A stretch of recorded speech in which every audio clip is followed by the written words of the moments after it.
It's cold in this room. Brr. This is the cold open. Can we redo this? This was already so bad, and don't. I hope you cut this one, and then use AI to reconstruct both of our voices to make a better cold open, because that just kind of zapped the vibe. That was pretty brutal. That was, entirely self-inflicted. I had nothing to do. I'm just trying. I gave an equivalent of God, what about this weather? Suckers. And you went and did that. I know. Everything I do is self-inflicted. Now, friends, these books are free. Suckers. Paid for by real Americans who want others to know the truth. Suckers. But I'm an American. Some of the things I see in this country of ours make my blood boil. Suckers. What's going to become of us real Americans? Suckers. Real Americans. Suckers. Real Americans. Suckers. Real Americans. Suckers. Remember that when you hear this kind of talk, somebody is going to get something out of it, and it isn't going to be you. So let's not be suckers.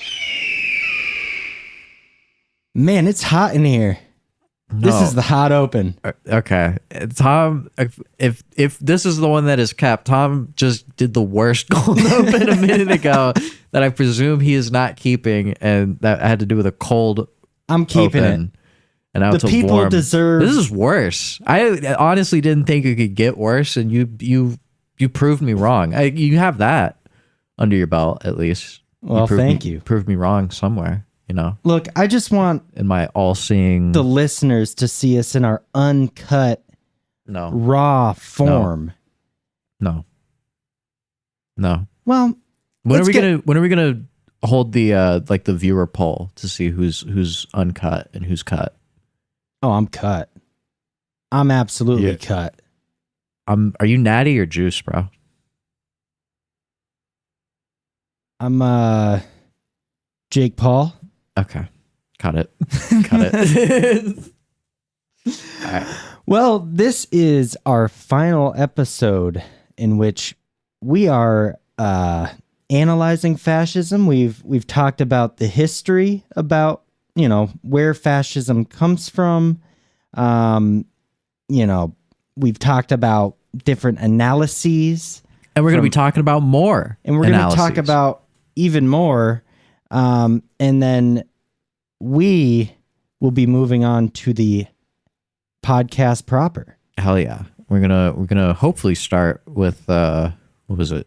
Project 2025, Reagan, and then just kind of continue to work backwards. Yeah, we're gonna hit Project 2025. I'm in the middle of reading it still, but there's a bit that we can talk about right now since it is right on our horizon. So we'll talk about that first. Okay. But yeah, so let's get into it. Who are we going to talk about?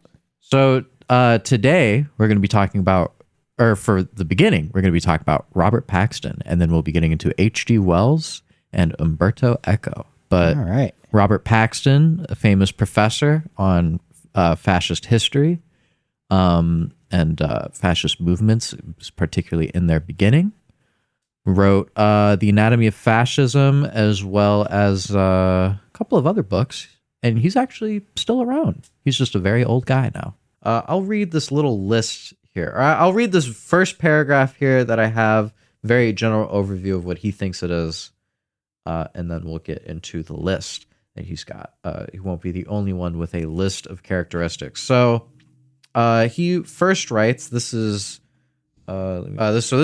directly from The Anatomy of Fascism, his book published in 2004, page 218, where he really gets into the meat and potatoes of this while I fumble with my iPad.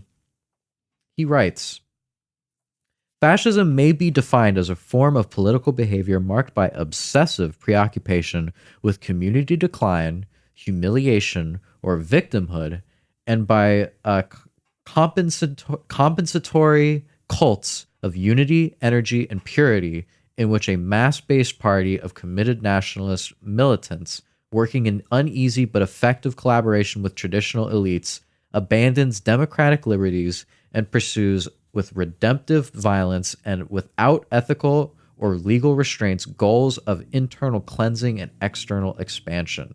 Very, very broad sum up. Again, this is a thick book, but that really is just like the condensed,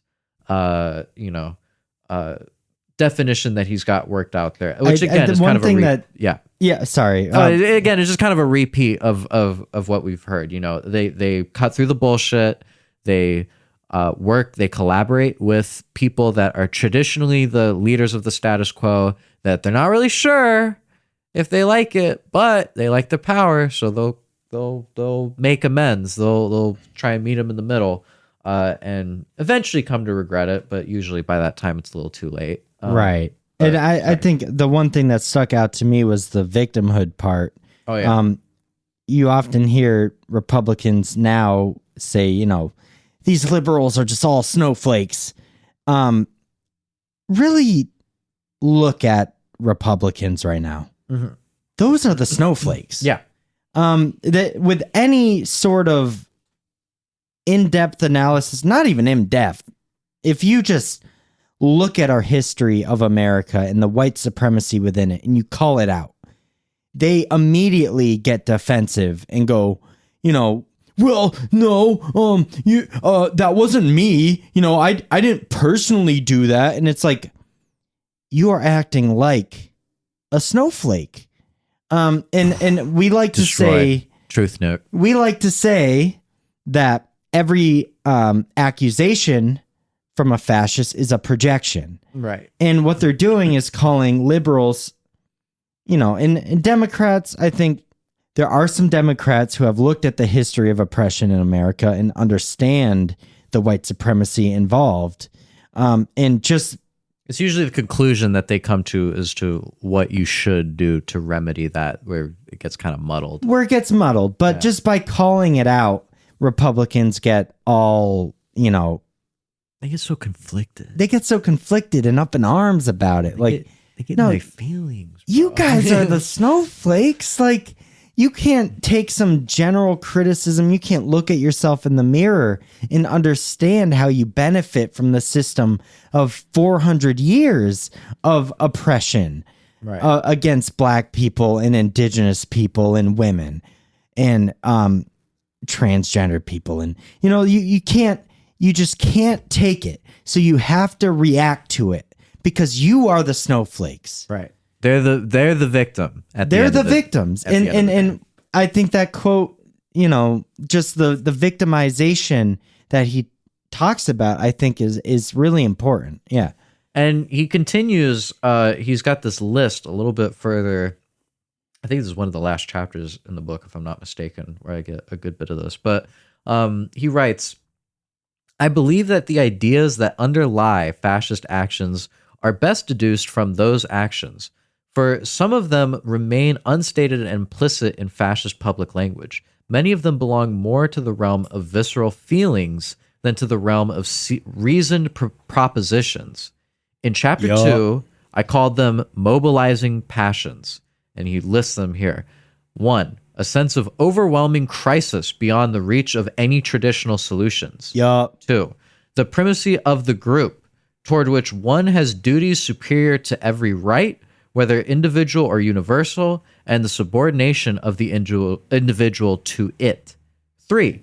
The belief that one's group is a victim, a sentiment that justifies any action without legal or moral limits against its enemy, both internal and external. And you hear that a lot within Republicans. You hear that, I think, within the Israeli state in Gaza, with amongst Aryans and not Nazis in Germany, etc. 4. Dread of the group's decline under the corrosive effects of individualistic liberalism, class conflict, and alien influences. 5. The need for closer integration of a purer community by consent if possible, or by exclusionary violence if necessary. What are we on here? 6. The need for authority by natural chiefs, always male, culminating in a national chieftain who alone is capable of incarnating the group's historical destiny. 7. The superiority of the leader's instincts over the abstract and universal reason. 8, the beauty of violence and the efficacy of will when they are devoted to the group's success. And then I think this is 9. Sorry, I don't have them numbered. They're all in alphabet. But the right of the chosen people to dominate others without restraint from any kind of human or divine law. Right being decided by the sole criterion of the group's prowess within a Darwinian struggle. Social Darwinism, everybody. Got to bring in the Darwinism Might there. is right. Remember that. This is a fascinating book, The Anatomy of Fascism by Robert Paxton. Again, I have a lot more notes on it I would like to get into, but we just got a couple people on the docket, and I don't want this to be like a 2-hour episode. But please read it. Get it at your local library. Buy it. Look for a PDF of it. Get it on Amazon Kindle. Do whatever you need. It's a great book. Highly recommend it. It's very succinct, very, very just kind of, puts a nice little bow on it and everything. But yeah, I think those couple little excerpts were excellent. Yeah. Did you have any final thoughts on Robert Paxton before we move on to my final person before your? No, I think he said it good. Hell yeah. He said it good. You heard it here first, folks. He said it good. He said it probably better than Tom is currently able to say it. Maybe be a little bit too deep in that rum there. Or no. Was it bourbon? Bourbon. Penelope Bourbon. Bro, Penelope? It's all right. It's like they're not gonna pay us. It's all then right. Bleep it. Bleep the fucking name. I'm not bleeping it. It's Bro, all right. Say you're drinking a Dr. Pepper for all I care. Dr. Pepper's great. 23 flavors, all in one soda. How do they do that? Organs. Dr. Pepper definitely believed in organ theory. They made the what is it they put in it? Fig, plum. It's plum, isn't it? When it's there's a lot of bullshit in Dr. Pepper. H.G. Wells. Let's talk about H.G. Wells. Heard of him? Very famous author from England. He wrote The Time Machine and The War of the Worlds, which I believe I mentioned. So I did want to say he's like, how do I say this? He's a leftist, kind of, sometimes. He's like a liberal. He bounces between the two. I think at one point he was a member of like this very old socialist society in like a fraternal organization within England that was dedicated towards socialism. But with the proliferation of the Soviet Union, it kind of became more like, kind of a social democratic stint of socialism, Euro-communism, if you will. So he's like, and then he was also one of the only Western journalists to ever interview Joseph Stalin, which I have a short excerpt here if you'd like to hear. You should look up the whole thing. I think it's on the New York Times or something like that, like back in the day. But yeah, he was one of the only people to get into a room and talk with Joseph Stalin. And in here, he says to him, Wells says, I watch communist propaganda in the West, and it seems to me that in modern conditions, this propaganda sounds very old-fashioned because it is insurrectionary propaganda. Propaganda in favor of the violent overthrow of the social system was all very well when it was directed against tyranny. But under modern conditions, when the system is collapsing anyhow, stress should be laid on efficiency, on competence, on productiveness, and not on insurrection. It seems to me that the insurrectionary note is obsolete. The communist propaganda in the West is a nuisance to constructive-minded people. So definitely got that kind of liberal elite stint to it. Stalin rebukes, saying, I don't know if this was in English, probably not, but I don't think he knew English. But he says, either way, Stalin says, of course the old system is breaking down, decaying, that is true. But it is also true that new efforts are being made by other methods, by every means to protect, to save this dying system. You draw a wrong conclusion from a correct postulate. You rightly state that the old world is breaking down, but you are wrong in thinking that it is breaking down of its own accord. No, the substitution of one social system for another is a complicated and long revolutionary process. It is not simply a spontaneous process, but a struggle. It is a process connected with the clash of classes. Capitalism is decaying, but it must not be compared simply with a tree which has decayed to such an extent that it must fall to the ground of its own accord. No, revolution, the substitution of one social system for another, has always been a struggle, a painful and a cruel struggle, a life and death struggle. And every time the people of the New World came into power, they had to defend themselves against the attempts of the Old World to restore the old power by force. These people of the New World always had to be on the alert, always had to be ready to repel the attacks of the Old World upon the new system. Yes, you are right when you say that the old social system is breaking down, but is not breaking down of its own accord. Take fascism, for example. Fascism is a reactionary force which is trying to preserve the old system by means of violence. What will you do with the fascists? Argue with them? Try to convince them? But this will have no effect upon them at all. Communists do not in the least idealize methods of violence. But they, the communists, do not want to be taken by surprise. They cannot count on the old world voluntarily departing from the stage. They see that the old system is violently defending itself, and that is why the communists say to the working class, answer violence with violence. Do all you can to prevent the old dying order from crushing you. Do not permit it to put manacles on your hands, on the hands with which you will overthrow the old system. As you see, the communists regard the substitution of one social system for another, not simply as a spontaneous and peaceful process, but as a complicated, long, and violent process. Communists cannot ignore facts. And then finally, Wells rebukes with this very short paragraph. This is the last thing I copied. But look at what is now going on in the capitalist world. This is Wells saying this. The collapse is not a simple one. It is an outbreak of reactionary violence which is degenerating to gangsterism. And it seems to me that when it comes to a conflict with revolutionary and unintelligent violence, socialists can appeal to the law, and instead regarding the police as the enemy, they should support them in the fight against the reactionaries. I think it is useless operating with the methods of the old insurrectionary socialism. I think that probably gives people a pretty good idea of the stint that H.G. Wells is kind of coming at this from. Very, very like English leftist. Right. About as good as you could get. And Marx very famously, I always see the meme posted around where it's like a picture of Marx dressed like Qin Shi Huang, the first Chinese emperor, or one of the biggest ones, where he's like shooting fireballs in England. And it's like a quote where he's talking about the Irish question. He's like, I'm now fully convinced that there is no saving the English working class from it. So it's just like they're a doomed people. They will never figure it out. Oh God.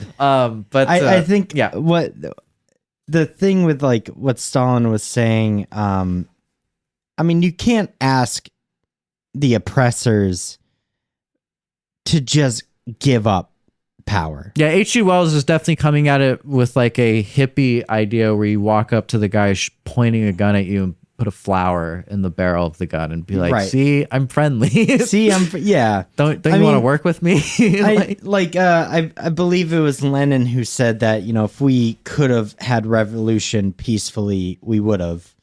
It's no dinner party. And, you know, I always like bring up Haiti as an example. I mean, if you want to argue against Haiti getting independence through violent means, I think we're not going to see eye to eye. No. In any way. No.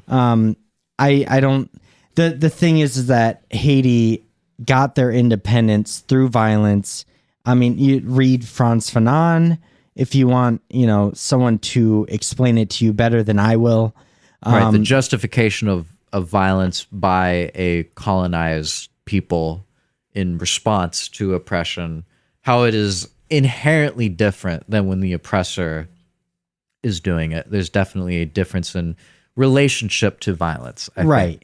Because it's not violence for the sake of violence. You know, it is violence that will eventually lead to liberation, which will cease violence Right. long term, Right. hopefully. Of course, in Haiti, that would never come to be so Right. far. Unfortunately, yeah. Unfortunately. And shout out to all the people in Haiti who are fighting for their rights and fighting for their freedom right now, who are being called gangs. Yes. So, with Haiti, you don't have the liberation without some sort of violence that at least meets the violence that is upholding the oppression against them. And so I think Stalin is, talking about, he is pointing to that correctly. And, Wells is really kind of pushing for a class collaboration or cooperation. Get out and vote. Especially with police. I Yeah. mean, come on, bro. come police, on, bro. Police are there to defend property and to uphold hierarchy. I mean, especially particularly in America, they were, slave patrols. They were, union busters. If you listen to The Sound of the Police by why am I blanking on his name? I know the song. I don't know who made it. KRS-One. He says, Can you sing it? no, I'm not going to sing it. Take the word overseer like a sample. Repeat it very quickly in a crew, for example. Overseer, overseer, overseer, overseer, officer, officer, officer, officer. Yeah, officer from overseer. You need a little clarity? Check the similarity. The overseer rode around the plantation. The officer's off patrolling all the nation. The overseer could stop you, what you're doing.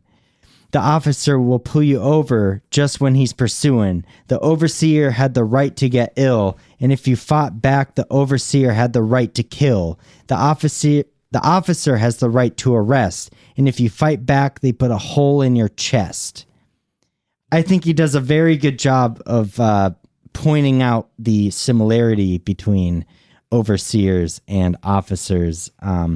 So when H.G. Wells talks about collaborating with the police, I think that's a little, sure, it's a little sus. whatever, bro. It's a little suspect. And yeah, what I was trying to get at earlier, I think, is of course, Stalin had a body count in the worst way possible, and again, no advocation of that government within the Soviet Union, but the idea that you can have, I think what he's getting at is the idea that you can have a peaceful revolution, one that is not at least a little bit characterized by violence, is absurd. There's never been such a thing as far as the American Revolution, the French Revolution, the revolutions of 1848, the early revolution. Like, there's never been a time where it was without bloodshed and without some form of quote unquote gangsterism or violence. Right, like feudalism to capitalism. That Right. transition was not like, all right, well, the kings weren't just like, all right, well, have at it. It was characterized in absurd and abject violence, both in the imperial core, in the context of like a French Revolution, but also everywhere else on planet Earth that it was affecting in the form of an empire, through kidnapping people to supply slave labor, and then, working those fields until they were basically ground into the dust, which again is a revolutionary way of organizing an economy, a global economy, again, at a great cost to human life. Right. In great misery and great human suffering to bring about these things that, again, the oppressor doesn't really see. They just see all of the opulent jewels and rewards and gems from the periphery. Right. Well, they got cloves Right now. Right. And they just don't use them. Yeah. yeah. They just never Too spicy. They never end up using any of the spices that they fought so hard to get. So he actually has a very very succinct article where he's not talking to Stalin, but he's talking about what he titles it. I think it's kind of a funny title. What is fascism and why? So he has a few quotes. I'm probably not going to read all of them. I'm just going to look for ones that are pretty good here where because this is written, I think, I wish I had a date on here. This is written in the 30s. I think this is before he talks to Stalin. Let me see here.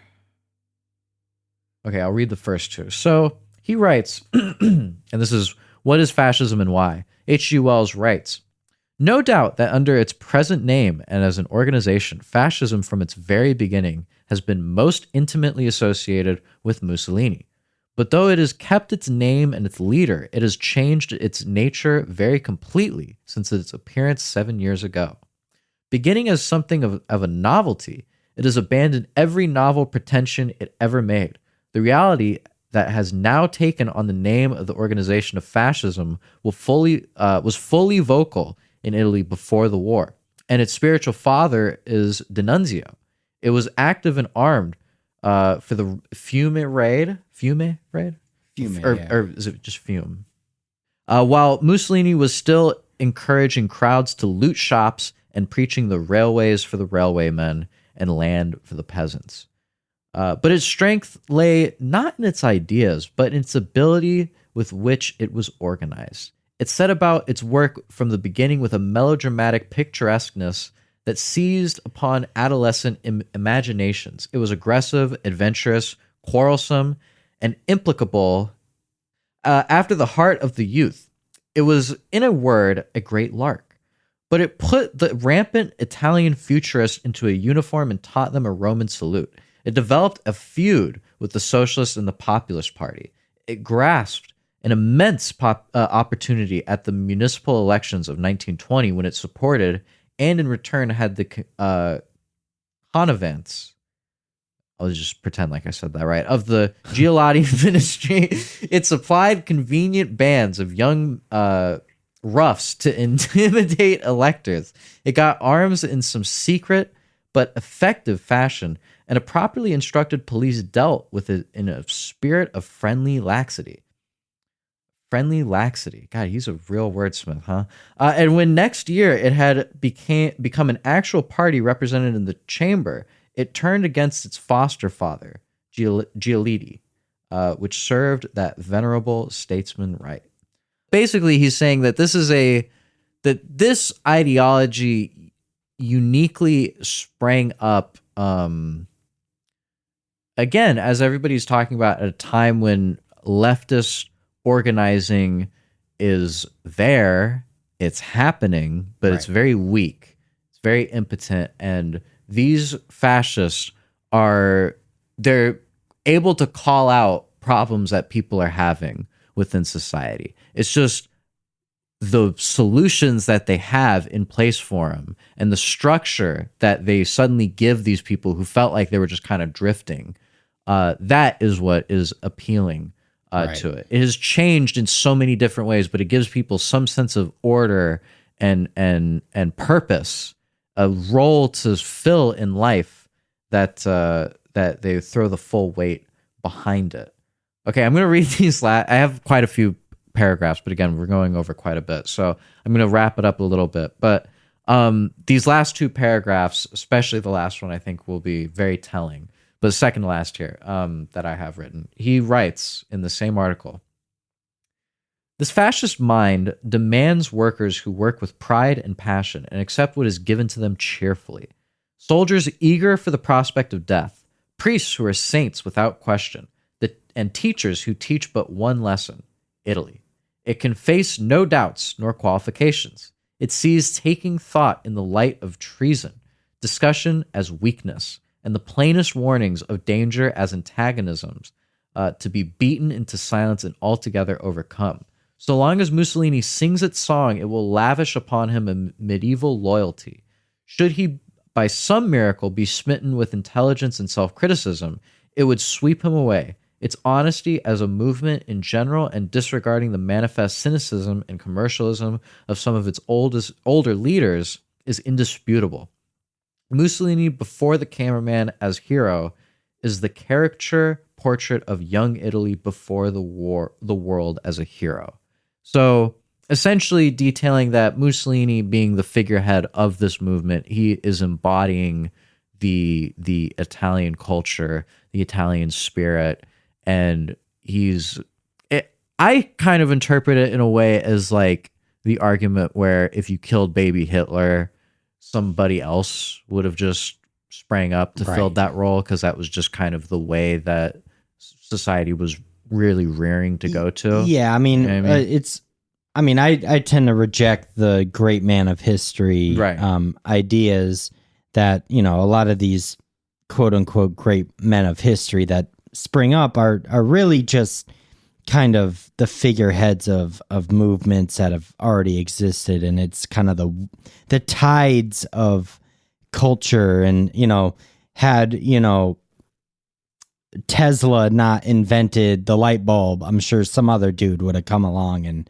figured out the light bulb. Dude, I loved when Elon Musk did that, the light bulb. That when Elon invented the light bulb. That came in so clutch. Yeah. You're going to love this last paragraph I have listed out here. Because I'm sure H.G. Wells has probably already been a little bit annoying in some of his pompousness. A little bit. But this, well, just you wait. He writes, "For the most tragic thing of all, to my mind, in this Italian situation is the good there is in these fascists. There is something brave and well-meaning about them. They love something, even if it is a phantom Italy that never was and never can be. They can follow a leader with devotion, even if he is a self-deceiving charlatan. What? They will work. Even their outrages have the excuse of a certain indignation, albeit stupid, sometimes to the pitch of extreme cruelty. Mixed up with this goodness, there is no doubt much sheer evil, a puerile malignity, and the bloodlust of excited beasts, as when so hideously they beat to death and out of recognition the poor child who may or may not have fired an ineffective pistol at their dictator. But the goodness is still there." No, it's not. Yeah. It's not. Yeah. And you will, of course, this actually just gets better and better. So first off, have you ever read The Time Machine? I think The Time Machine, this is a major spoiler, but again, this book is from like the turn of the century, more than 100 years ago. So if you get offended by me spoiling this, go fuck yourself. But he, in this book, this guy, it's a really good book. He gets on this time machine, goes way too fucking far in the future. Like, I think that if I remember correctly, the time machine is like a stationary bike that as he pedals it, it will like move time. The treadmill. I in a way, I think. But he moves history way too far into the future, to the point where he gets to this society, like we're talking 1 million years in the future, where everyone around him, they're kind of human, but they're like short, fat, like kind of stumpy, bubbly, like really weak, really soft, but they all live in harmony and in peace. And it's funny because, again, this is like early 1900s. He's writing this. The main character, who I believe is first person perspective, kind of the stand-in for H.G. Wells, perhaps. Immediately, his assumption is communism. We've achieved, like he even says, like this must be communism here. And then, but as he goes and explores this new world, he accidentally finds a like an undercity, I guess you could say, of another group of people. Oh no. Who are the laborers that look different. Because out of sight, out of mind. Well, yeah, that's the thing. They are hidden. They don't see in the light. They can only see in the dark. They are like kind of scary. But again, they're not like, I think what he was trying to to detail was the strata of society, the bourgeoisie and the proletariat, the laborers. Over time, over the course of 1,000,000 years, where a revolution never really happened, and those strata, like they just fully and completely cemented themselves into that strata of society to the point where over the course of 1,000,000 years, in a Darwinist theory of science and evolution, they evolved and inherited traits that would make them more likely to, continue living in such a environment. And in the case of the people who live in opulence and at the very top, they turn into very soft, weak creatures. Right. And then the laborers turn into like these, people who are afraid of, they're submissive. They're afraid of the light. They're afraid of coming up and into the above ground when it's daytime. They're always they're doing work to the point where they don't even know why they're working anymore. Right. It's just the role that they live. They're like an animal. They're just born into it. Right. Yeah, it's like how a deer just like they just kind of frolic because that's just kind of what they do. Like it turns into the same thing, which I find kind of interesting. And in a way, I interpret it as like a fascist society. Oh yeah, where it has gotten. There's an Untermensch, right? And there's an Übermensch, right? Yeah, no, very explicitly, and of course, so he writes this decades before he meets Joseph Stalin. He sees Mussolini, kind of a proto-fascist look into the future, in my opinion, at least the way I interpreted it. But he would later go on. After this article, and then later on, he would advocate for world government, which he again would bounce between liberal ideals, communist ideals. He would kind of flip flop between the two, and then in 1932, he elaborated on his idea of a world government, where basically he told the young liberals of the University of Oxford that liberals must become liberal fascists. They have to, because that's the only way that society can keep going. He is very much a technocratic individual.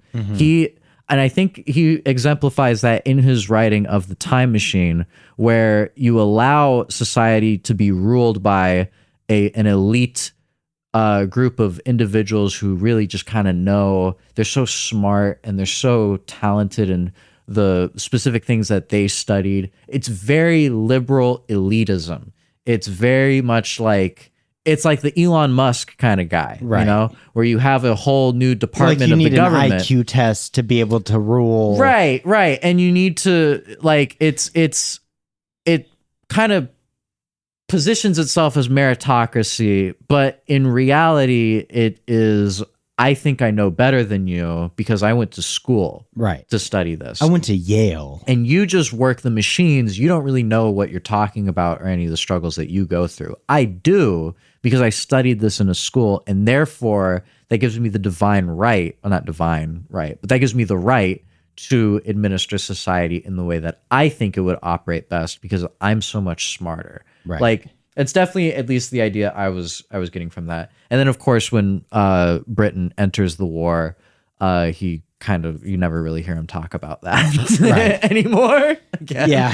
So, yeah, H.G. Wells, mixed bag. Very interesting. I wanted to throw him in because he's a very well-known author, a very well-known journalist, very active at the time that this was happening. And I feel like a lot of people don't know that he was kind of all about that. He flip-flops a lot. That's very interesting. Yeah. I don't know if you had any final thoughts on just kind of the end, specifically where he's like, God, there's just something good in him. Though. Oh God, that made me something just good. I knew you would love that. Hurt. Yeah, that hurts. And of course, I am cherry picking some passages. Please read the whole article. It is What is Fascism and Why by H.G. Wells. You can find it on the New York Times, I'm pretty sure. You could still find like a full... You find it, just Google Who, what, where, and why? Fascism... And when? When is it? So I got one last person Yes, you've to been talk about. hearing my voice for a lot of this.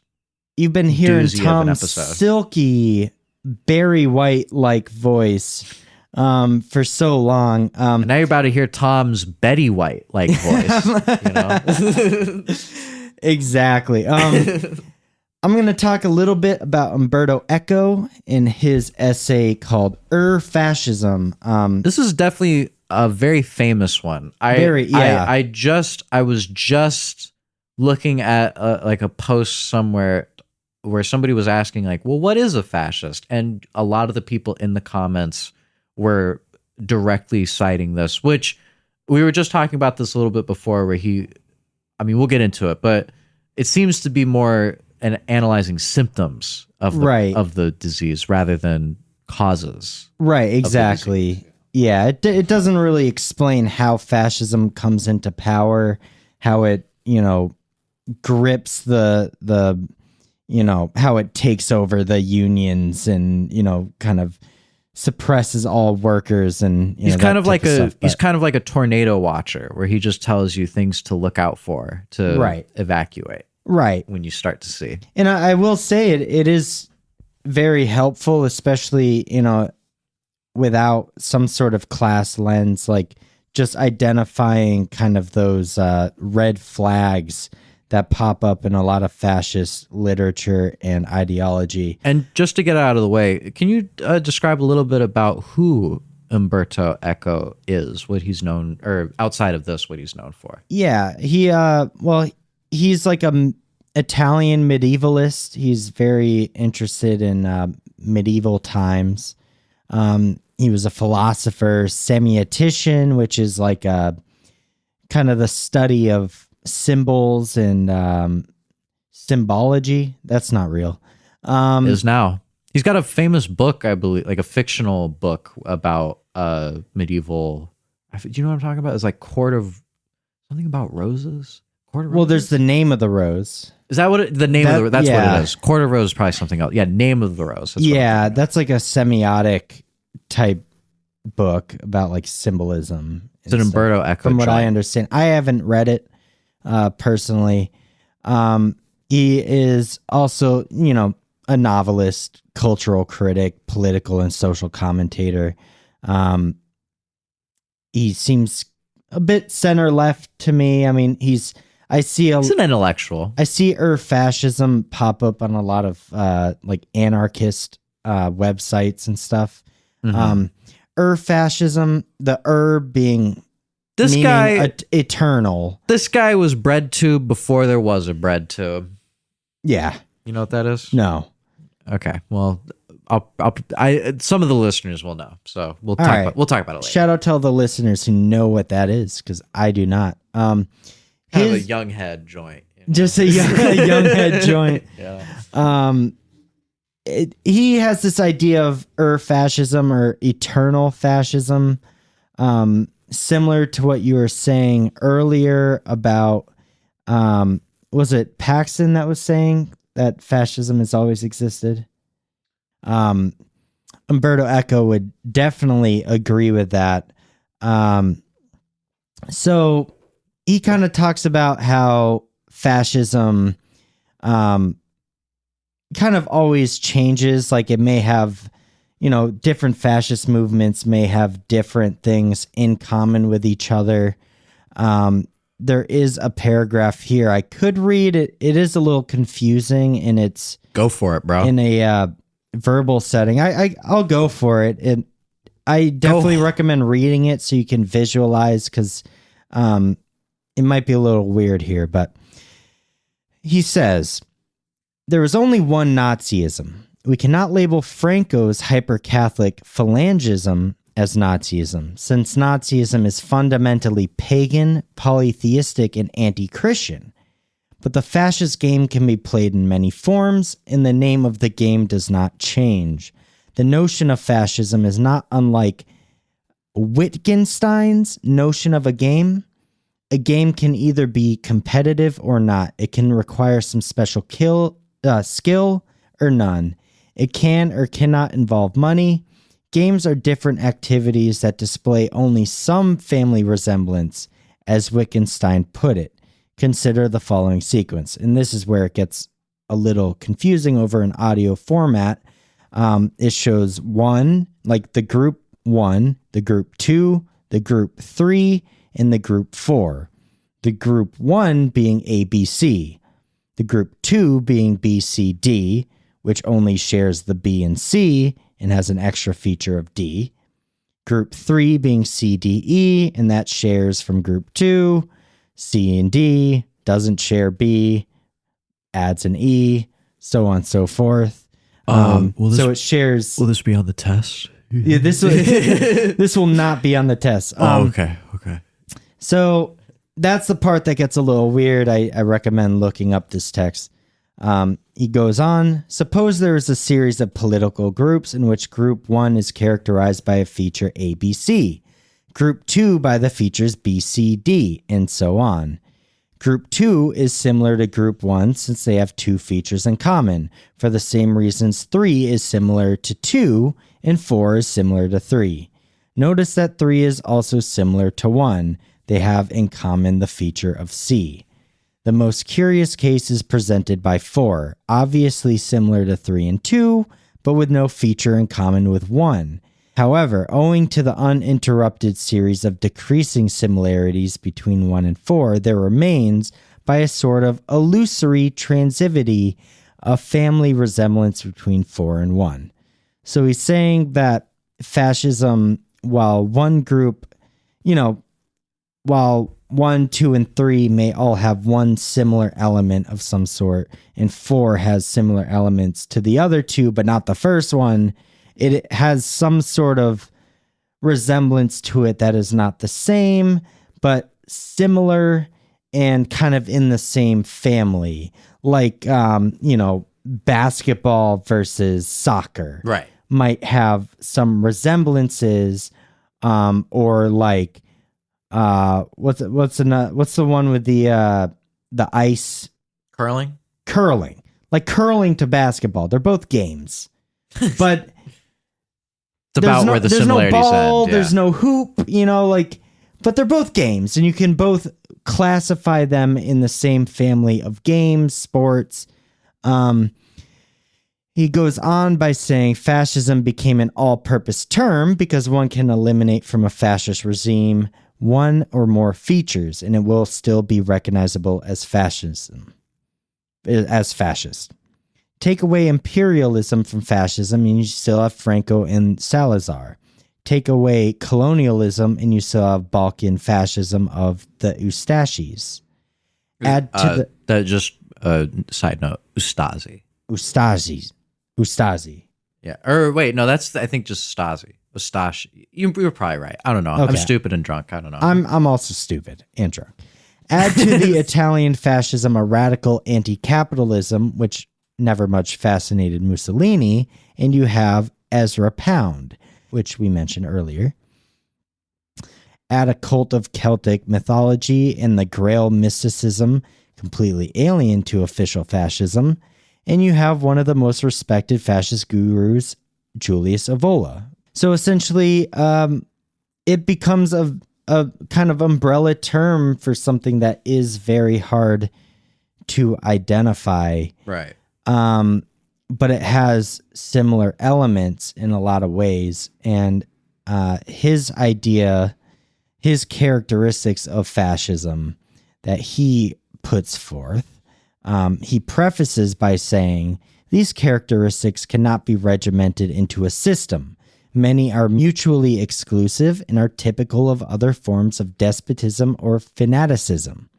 But all you need is one of them to be present, and a fascist nebula will begin to coagulate. So I'll begin with the list. First, he has this idea of the cult of tradition, and this is where he brings in the idea of syncretism. He says the first feature of Ur-Fascism is the cult of tradition. People of different religions started dreaming of a revelation received at the dawn of human history. This revelation, according to the traditionalist mystique, had remained for a long time concealed under the veil of forgotten languages and Egyptian hieroglyphics and the Celtic runes and the scrolls of little-known religions of Asia. This new culture had to be syncretistic. Syncretism is not only, as the dictionary says, the combination of different forms of belief or practice. Such a combination must tolerate contradictions. Each of the original messages contains a sliver of wisdom, and whenever they seem to say different or incompatible things, it is only because they are all alluding allegorically to the same primeval truth. As a consequence, there can be no advancement of learning. Truth has already been spelled out once and for all, and we can only keep interpreting its obscure message. I relate this into America today. I was just about to say, as being the Constitution. Yeah, this idea that it's a unchanging it's like the Bible, where it's unchanging. You can never have, like, you can have different interpretations or views of it, but it's this infallible document that will always hold true, even though there are many states where they kind of redo the Constitution every once in a while because who the fuck, like, we brag about how our Constitution is from like the end of the 18th century as like, it's like a, you know, aren't we so cool? And it's like, no, we actually fucking suck because of that. The thing like, is, it stunts us in every possible way. Well, because we can't get anything done because changing, of it. Yeah. And our Constitution needs to change with it. Right. We need to adapt it to our changing material conditions. Weird how that one works. And a lot of modern Republicans now, in the past 40 years, really, I mean, the past probably forever in our country, but have been alluding to our Constitution as something that we need to stick by, and we can't really advance past. We can't have any, modern advancement. We've done all the thinking there is to do. Right. There's no more thinking. And it was done by all the slave owners. It was done by Thomas Jefferson, George Washington, and John Adams. And we never have to think ever again. So the second characteristic of fascism he points to is irrationalism. So he says traditionalism implies the rejection of modernism.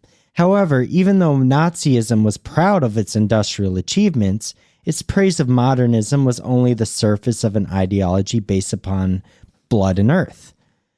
The rejection of the modern world was disguised as a rebuttal of the capitalistic way of life, but it mainly concerned the rejection of the spirit of 1789 and of 1776, of course. The Enlightenment, the Age of Reason, is seen as the beginning of modern depravity. In this sense, Ur-Fascism can be defined as irrationalism.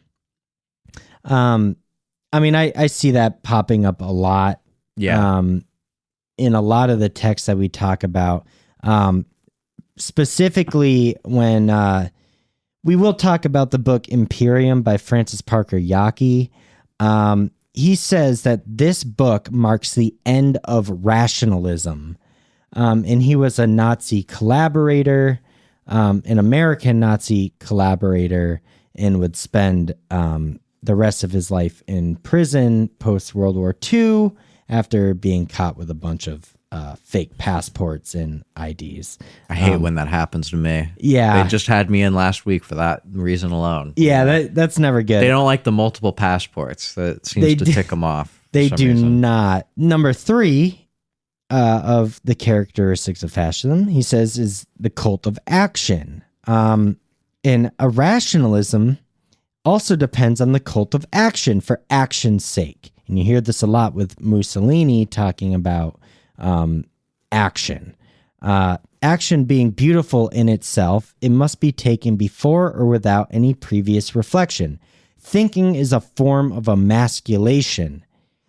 Distrust of the intellectual world has always been a symptom of Ur-Fascism, from Goering's alleged statement, "When I hear talk of culture, I reach for my gun," to the frequent use of such expressions as degenerate intellectuals, eggheads, effete snobs, universities are a nest of reds. I mean, look at our modern Republican Party. For Christ's sake, they want to get rid of the Department of Education, bro. By giving it to Vince McMahon's freaking wife. Yeah, what is her name? Just so we don't keep calling her Vince McMahon's wife, because she is going to be in her own league of shittiness. Linda McMahon. Linda McMahon. I knew it was some white woman's name. But, modern Republicans are often talking about how, people are being radicalized in college and are very anti-intellectual. Right. They never really analyze why that's happening. Right. They just see that it's happening and they're like, it needs to stop. But they never really, the critical thought never really, surpasses we need to stop this. They never analyze, well, why are all of our kids disillusioned by the system? Why do they think it's not working out for them? Why is it the more they learn things, the more they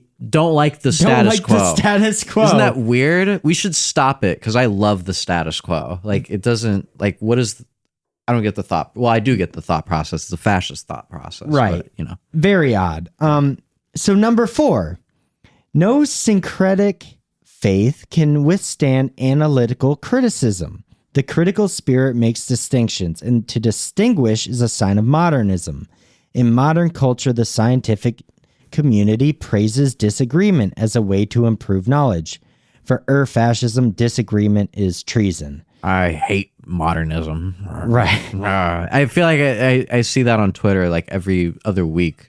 Some fascists online getting really upset at the same picture of the banana taped on the wall or the toilet that's an art piece that was made in 1910. And it's God. Dude, you're playing right into it by still talking about it. More than 100 years later. He won, dude. He won. He's living in your head rent free. He won. You lost. Right. I'm sorry. Modernism, no, this obsession with the lost art of the old day. Again, just anything of the old day. It's a romanticization of the old day. It never was like that. People who, led the waves of those artistic movements or thought processes, they fell to the waysides because nobody really, they were just kind of there. Nobody really cared. But a lot of them died broke. Right. Yeah. No, they would only find fame in death, Right. But these people were always no, but these were exemplary figures of society. And it's really? Well, they weren't really valued in the society they were living in. That you want to go back to. Right. Yeah. So it doesn't make any sense. No. A lot of it doesn't make any sense. Often fascism doesn't make sense for some reason. Yeah. It's the irrational part. Right. Probably. That everybody keeps talking about. It's a rejection of rationalism. Right. So number 5, besides, disagreement is a sign of diversity. Wow. It's the marketplace of ideas. Right. Ur-Fascism. I've heard of it. Ur-Fascism grows up and seeks for consensus by exploiting and exacerbating the natural fear of difference. The first appeal of a fascist or prematurely fascist movement is an appeal against the intruders. Against the intruders. Against the intruders. Against the intruders. Thus, Ur-Fascism is racist by definition. The intruders, everybody. I thought he said that 4 times. And no, then I realized I'm saying that 4 times because look at the Republicans and them talking about immigrants coming in to replace you. Right. There is like he's saying, there's a fear of difference. There's a fear of intruders. It's a sign of fascism. It's a red flag. Number 6. Ur-Fascism derives from individual or social frustration. That is why one of the most typical features of the historical fascism was the appeal to a frustrated middle class, a class suffering from an economic crisis or feelings of political humiliation and frightened by the pressure of lower social groups. The fascism of tomorrow will find its audience in this new majority. If we look at the January 6th riots, a lot of them were middle class. Right. And just again, like I was saying earlier, or as it was brought up earlier in the other authors we were looking at, anyone willing to acknowledge that there is an issue is somebody that, you know, the broad majority of the population is going to throw their weight behind, even if it is hateful and bigoted and, you know, irrational and in many instances just insane. If they're willing to acknowledge, yeah, things are not good, when the status quo is telling them, no, things are good. You're just not seeing it yet. Just give it time and you'll start seeing all the fruits of all this suffering. Just give it time. Right. And then they keep giving it time and then they never see the fruits of said suffering. And then the fascist comes in and it's like, oh, well, it's actually, you know, this scapegoat in society. And then they're like, well, maybe not, but at least you're acknowledging there's something wrong. So right, you're acknowledging something is wrong, and you're giving me someone to fucking blame. Right. Number 7. To people who feel deprived of a clear social identity, Ur-Fascism says that their only privilege is the most common one, to be born in the same country. This is the origin of nationalism. Besides, the only ones who can provide an identity to the nation are its enemies. Thus, at the root of the Ur-Fascist psychology, there is the obsession with a plot, possibly an international one. The followers must feel besieged. The easiest way to solve the plot is the appeal to xenophobia. Of course, the first thing that comes to my mind is Alex Jones and globalists. You could really copy and China, paste it anywhere. you know, China, Haitian immigrants, Mexican immigrants, any immigrant for that matter. But it's specifically with an international plot. I mean, it's going to fall onto Jews. It's going to fall onto Jews. And it's going to fall onto Jews. And it's going to fall onto Jews mostly. You know, we're talking, you know, the protocols and the learned elders of Zion. We're talking about Alex Jones. We're talking about, which as we were recording this, actually it already happened a few days ago or earlier this week. The Onion bought InfoWars, and we're very excited to see what they end up doing with that. It's just like so funny. I'm not even gonna beautiful. lie. It's beautiful that the Onion, out of all people, are the ones to take down Alex motherfucking Jones. Fuck that guy. I'll be the first to say it, bro. I don't know if you're the first. No one has ever said that before except me. Right. Fuck him. Number 8. The followers must feel humiliated by the ostentatious wealth and force of their enemies. Jews are rich and help each other through a secret web of mutual assistance. However, the followers must be convinced that they can overwhelm the enemies. Thus, by a continuous shifting of rhetorical focus, the enemies are at the same time too strong and too weak. Yeah, it's that weird dichotomy. They're very strong and they're always trying to get at you and they're always winning and you're always losing. You're always about to lose. You're always going to lose this or that. But you got a chance. But then also they're weak and feeble and you're so strong. But they somehow were able to trick you.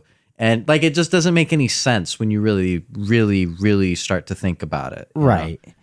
Number 9. For Ur-Fascism, there is no struggle for life, but rather life is lived for struggle. You hear that a lot. Thus, pacifism is trafficking with the enemy. It is bad because life is permanent warfare. This, however, brings about an Armageddon complex. Since enemies have to be defeated, there must be a final battle, after which the movement will have control of the world. But such a final solution implies a further era of peace, a golden age, which contradicts the principle of permanent war. No fascist leader has ever succeeded in solving this predicament.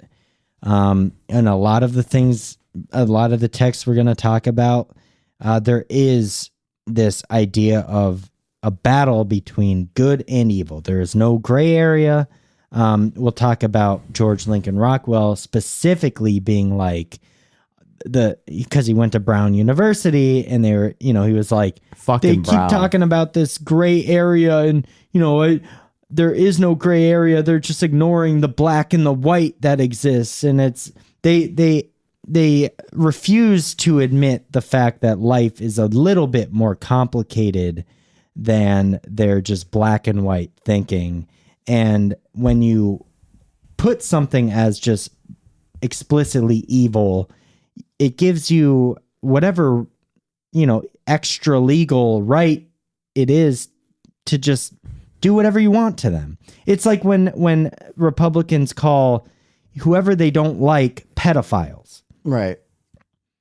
It's like you just call whatever you don't like a pedophile, and it gives you the right to do whatever explicit crime while ignoring the pedophiles within your own ranks. Right. Yeah. No, I literally earlier today saw like, it was like a political cartoon where it was like some liberal straw man where she's like, I got to get out of here before, and then like in the next panel, it's like before they find out, and it's like in her corner, it's Donald Trump and Matt Gaetz of all people pulling up the Diddy list. You know what I mean? Yeah. And it's like Matt Gaetz is probably a featured like act on the Diddy list. Oh, I'm sure. Like that dude, that's the dude that was talking to Tucker Carlson and corrected him by saying 17-year-old woman. Oh, God. When he said 17-year-old girl. Like, bro, the house is calling, like the call is coming from within the house. Yeah. It's him. It's you. I hate to break it to you. Yeah. Again, every accusation is a projection. Yeah. Number 10. Elitism is a typical aspect of any reactionary ideology insofar as it is fundamentally aristocratic, and aristocratic and militaristic elitism cruelly implies contempt for the weak. Ur-Fascism can only advocate a popular elitism. Every citizen belongs to the best people of the world. The members of the party are the best among the citizens. Every citizen can, or ought to, become a member of the party. But there cannot be patricians without plebeians. In fact, the leader, knowing that his power is not delegated to him democratically, but was conquered by force, also knows that his force is based upon the weakness of the masses. They are so weak as to need and deserve a ruler. Yeah, they're too stupid to rule democratically. Well, yeah, I mean, they have to have somebody corralling all of the sheep. Right. That's the thing. They're always like, God, you guys are such sheeple. But then it's like they blindly throw all of their support behind some guy who's like lying through his teeth every 10 minutes. And it's like, no. But he's like the second coming. Like, you got to pay attention to him. You obviously. know? Yeah. No, it makes no sense at all. Yeah. Number 11. This one comes up quite a bit in my reading, at least. In such a perspective, everybody is educated to become a hero. This is the cult of heroism. In every mythology, the hero is an exceptional being, but in Ur-Fascist ideology, heroism is the norm. The cult of heroism is strictly linked with the cult of death. It is not by chance that a motto of the Phalangists was Viva la Muerte. In English, it should be translated as Long Live Death. The Ur-Fascist hero craves heroic death, advertised as the best reward for a heroic life. The Ur-Fascist hero is impatient to die. In his impatience, he more frequently sends other people to death. I think a good example of this is kamikaze pilots, literally sending themselves to death to send other people to death through their actions. Right. Yeah. I mean, just the whole obsession with war. It's something that you see a lot within fascists. Like it's again, they romanticize everything that is either not existent or a very limited aspect of whatever they're admiring. In the context of war, it's that heroism in a valiant battle, which maybe compromises like 5% of like when you're on the field, because the vast majority of it is spent like shitting yourself in like the trenches, like while there's just like nothing but mortars. Well, I'm just shitting myself at home, like a plebeian. No, yeah, I mean, God, but I mean, at least the fascists haven't come from my adult diapers, so my depends. Number 12. Since both permanent war and heroism are difficult games to play, The Ur-Fascist transfers his will to power to sexual matters. This is the origin of machismo, which implies both disdain for women and intolerance and condemnation of non-standard sexual habits, from chastity to homosexuality to pegging. That's me talking. I was about to say, was he really with it? No, Like he was that? not with it. Damn. Since even sex is a difficult game to play, the Ur-Fascist hero tends to play with weapons. Doing so becomes an ersatz phallic exercise. I think turn your attention to incels. Right. Or any, again, kind of connects with what we were talking about with Wilhelm Reich. This repression of being able to express yourself freely and totally, and feeling you have a role that you have to fulfill within society. And anyone who is failing to fulfill that role is a weak and degenerate individual, and not just like a guy living their life. And we've talked about some of the gay Nazis that existed and were killed off by Nazis. Right. But I'm literally, sure a lot of them were very... only around for like the token card, and then the second that was no longer needed, they were gone. Yeah, gone. Number 13. Ur-Fascism is based upon a selective populism, a qualitative populism, one might say. In a democracy, the citizens have individual rights, but the citizens in their entirety have a political impact only from a quantitative point of view. One follows the decisions of the majority. For Ur-Fascism, however, individuals as individuals have no rights, and the people is conceived as a quality, a monolithic entity expressing the common will. Since no large quantity of human beings can have a common will, the leader pretends to be their interpreter. There is in our future a TV or internet populism, in which the emotional response of a selected group of citizens can be presented and accepted as the voice of the people. I don't think that has any relevance on the modern day whatsoever. We can move on. In internet populism, yeah. I think that bears no relevance on anything that we see today with Twitter or stay off Facebook. Of X. I think it's irrelevant, but you can't win them all, Umberto. You tried. Thanks for playing. Right? Yeah. You can't call it all, right? And the final point, number 14. Ur-Fascism speaks newspeak. Newspeak was invented by Orwell in his book 1984 as the official language of INGSOC, English socialism. But elements of Ur-Fascism are common to different forms of dictatorship. All the Nazi or fascist school books made use of an impoverished vocabulary and an elementary syntax in order to limit the instruments for complex and critical reasoning. But we must be ready to identify other kinds of newspeak, even if they take the apparently innocent form of a popular talk show.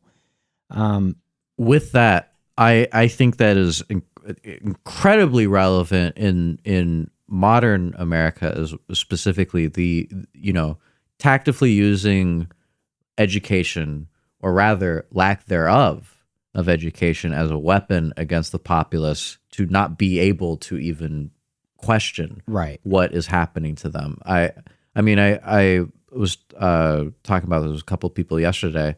There was like a study recently where it said something like, I think it was something crazy. It was like 20% or like a quarter of all Americans are functionally illiterate. Like they straight up cannot read, but they get by, just kind of faking it till they make it. And then half of all Americans cannot read beyond a 6th grade reading level.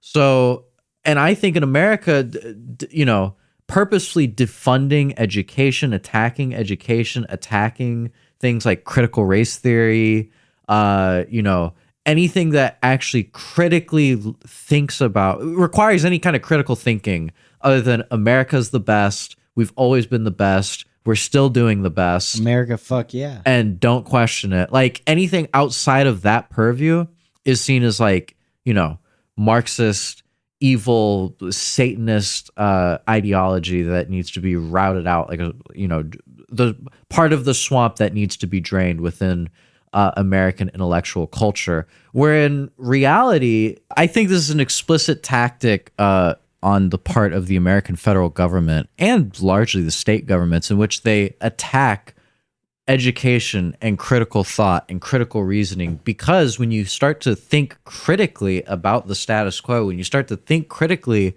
about the powers that be, you start to question, why are they like that? Why is it set up in a hierarchical fashion where some people literally cannot surpass the situation that they find themselves in? They're doomed to the strata of society that they find themselves in, and they cannot elevate beyond that outside of sheer and incredible luck a lot of the time. Either that, or you were always poised to, break out from that to begin with. So I think the attack on education in America and broadly, I think, speaks to this aspect of fascism, where it's limiting people's capacity to question the powers that be. People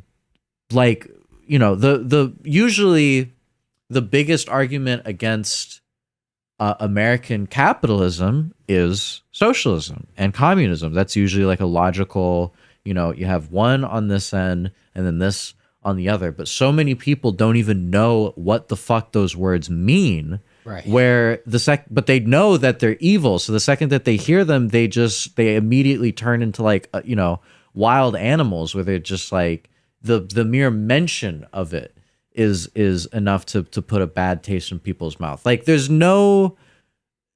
don't question it. But then it creates a situation where some people are aware that the United States government, or the government that they live in, is bad, but they feel unequipped to really address why it's bad. Right. They don't have any way to critically think about it. And I think that's where a lot of people get caught into this rabbit hole with fascist right-wing rabbit holes, honestly, because they're nothing more than silly rabbit holes, looking for signs and symbols. I literally just saw one earlier today. I'll show it to you when we're done recording. It was ridiculous, where it's this guy freaking out at all of the hidden pedophilia imagery within Disney movies and shows, where it's nonsense. It's total bullshit. But again, they know something's wrong. They know the government lies to them, but the government has fucked them. They've set them up to fail from the very beginning, that they cannot think critically as to why that is. So Right. the criticisms have to exist within the framework that the government has set out for them. And that framework will always presuppose that the Constitution and the Bill of Rights and, the First Amendment and private property, those all reign supreme. And you can never question those. That is always the base level. You know what I mean? Right. Yeah. Yeah, definitely. That's all really good. Newspeak also is kind of, at least the way Orwell describes it, is just kind of like almost a new language that limits the person's ability to articulate and communicate by almost creating its kind of weird own language of like these compound words. Some examples are like, a term for someone who has been executed is an unperson, or a word for terrible and horrible is double plus ungood. I was going to say, I think a modern example of this would be a lot of speech that people use to skid by like guidelines on like social media, like TikTok, like unaliving as an example of somebody dying, where it means the same thing, but it sounds a lot less harsh. Sure. I was thinking, that's a good example. I was also thinking like the idea of fake news. That as well. As being something that totally strips your ability to identify what's wrong or to really critically analyze anything. Right. Because just throw the whole thing out the window. Yeah, you just go, that's fake news. That's fake news. That's fake news. Anything I don't immediately agree with is fake news. Right. Yeah.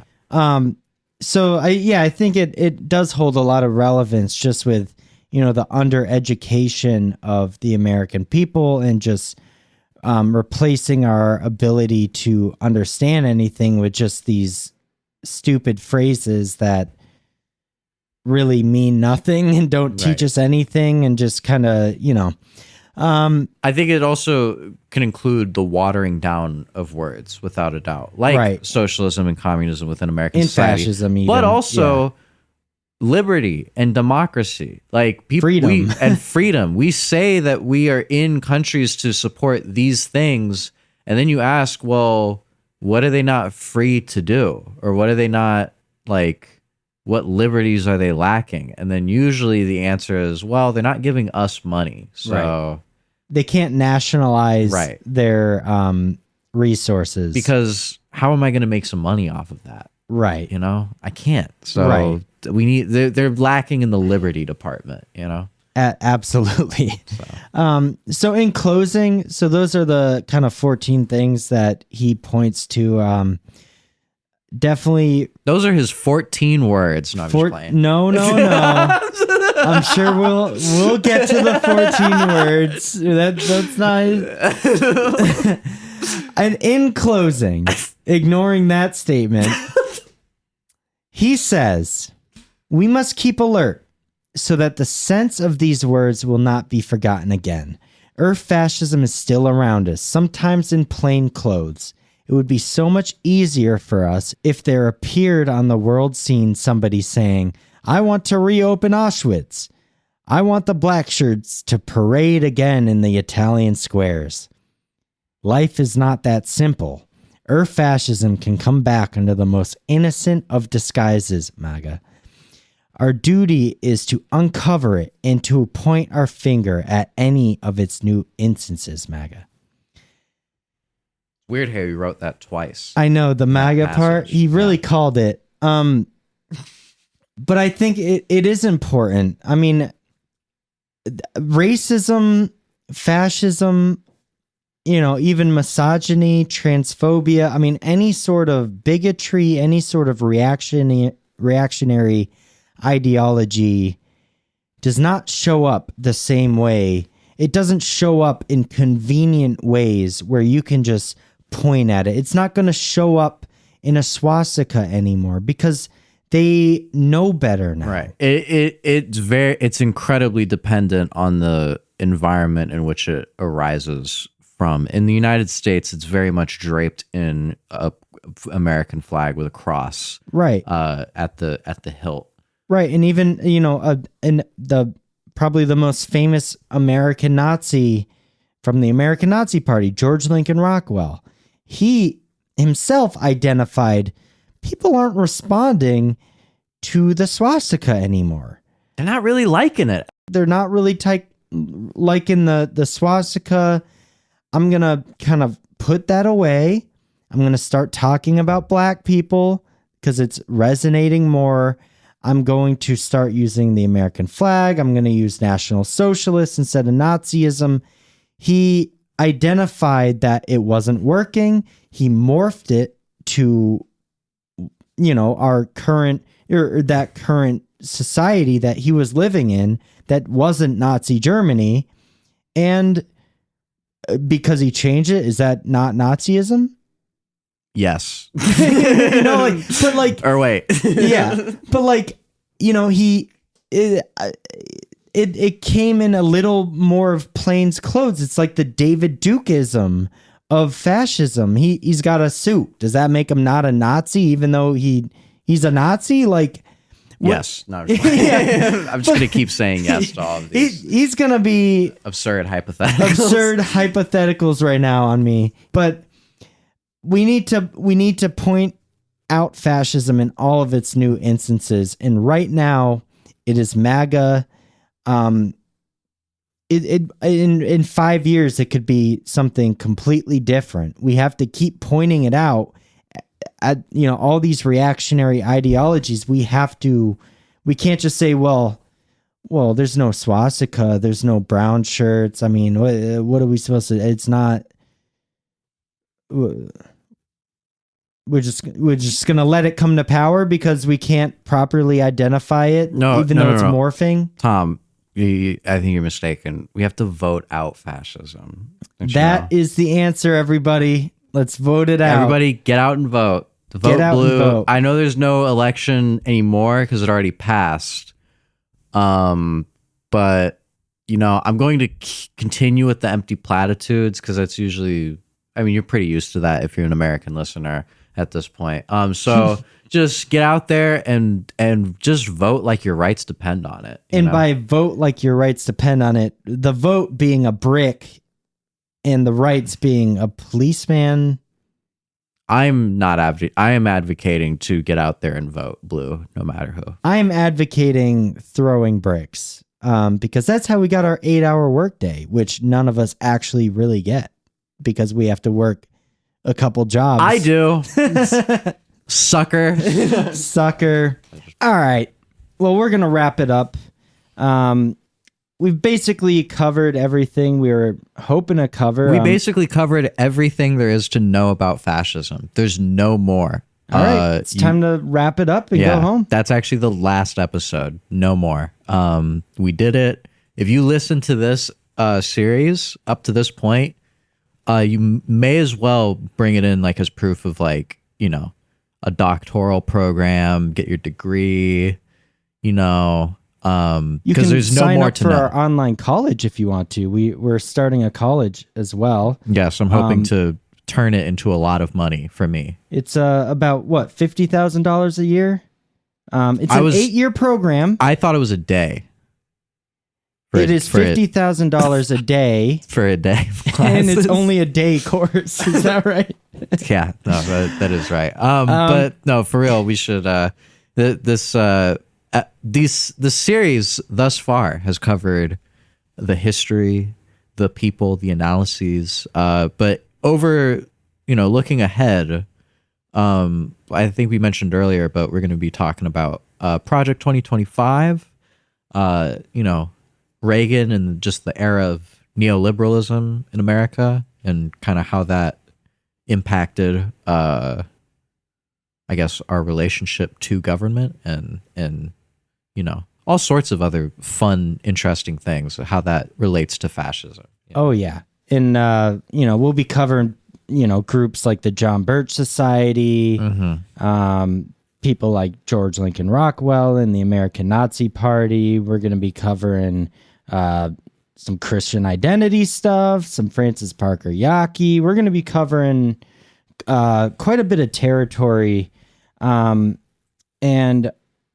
hopefully we can just kind of apply a lot of the stuff that we talked about in these past 7 episodes and kind of just use it to further the knowledge, and understand what we're going to be reading and kind of, take some different stuff out of each one. I mean, yeah, I think this information that we've been doling out, it really equips us to I think further understand the current situation that we find ourselves in, the parallels, just because often people in America ask, why does everything suck so bad in so many ways? But then they usually just kind of if they're very bright about it, they kind of, follow the grapevine and find that it usually originates in Reagan, but it's a little bit more to it than that. Oh yeah. It's a big web of fascists in America who all kind of like a turd web. It's just a big turd web. Yeah. And we're going to be starting to just make those connections and understand how someone like Donald Trump popped up. How things like, the Great Replacement theory, started. Where did that come from? I mean, what are the works that kind of laid the groundwork, kind of put the seed in very fertile soil, if you will. I mean, a lot of some of the people we'll talk about are very much on the edges of American politics, but they are pushing the Overton window, or at least one side of the Overton window, farther and farther and farther and farther and farther, and just farther. spreading the seeds of these ideas just in American culture, and it is sprouting up. Oftentimes, it is being watered down, so it is less offensive to your direct ear. But if you keep drawing some connections, it eventually all kind of leads back to fascism. Yeah. So we're going to hopefully equip you with the tools to be able to recognize that. So you won't be a sucker. Yeah, don't be a sucker. Bye-bye. Bye-bye.